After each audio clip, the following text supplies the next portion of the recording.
Legenda Gunung Lawu berakar kuat pada kisah moksa atau menghilang secara spiritual Prabu Brawijaya, 5. Raja terakhir Majapahit, yang melarikan diri dari serangan Demak. Gunung ini dianggap sakral dan diakini sebagai tempat kediaman spiritual Sunan Lawu, penguasa gaib gunung, serta memiliki 3 puncak keramat, Hargodalem, Hargodumiling, dan Hargodumilah. Gunung Lawu dianggap sebagai tempat yang sangat sakral bagi masyarakat Jawa karena kental akan nilai spiritual, sejarah, dan berbagai cerita rakyat. Dan poin penting legenda Gunung Lawu adalah sebagai berikut. Pertama, kisah utama Prabu Brawijaya kelima pada masa keruntuhan Majapahit. Putra dari Prabu Brawijaya kelima, yaitu Raden Patah, mendirikan Kesultanan Demak yang bercorak Islam.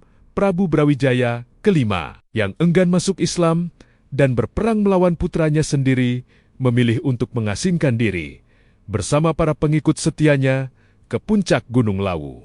A.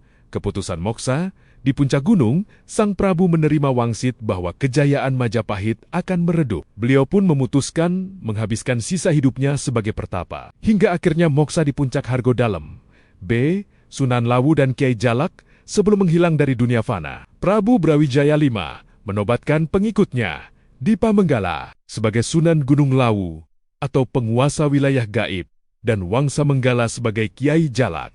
Kedua, larangan bagi keturunan Adipati Cepu. Mitos ini berakar dari perseteruan masa lalu antara Prabu Brawijaya kelima dengan Adipati Bojonegoro atau Adipati Cepu. Konon, Sang Prabu mengeluarkan sumpah bahwa jika ada orang Cepu atau keturunannya yang mendaki Gunung Lawu, mereka akan tertimpa nasib buruk. Ketiga, Pasar Setan atau Pasar Dieng. Di jalur pendakian via Candi Cito, terdapat sebuah dataran luas yang dikenal sebagai Pasar Gaib atau Pasar Setan. Pendaki seringkali mendengar suara bising layaknya keramaian orang bertransaksi. Menurut kepercayaan masyarakat, jika pendaki mendengar suara tumpukan uang atau tawaran belanja, disarankan untuk membuang barang kecil atau seperti koin atau kerikil ke tanah sebagai simbol pertukaran. Keempat, larangan memakai baju hijau pupus. Sama seperti larangan di pantai Parangtritis, pendaki Gunung Lawu dilarang mengenakan pakaian berwarna hijau.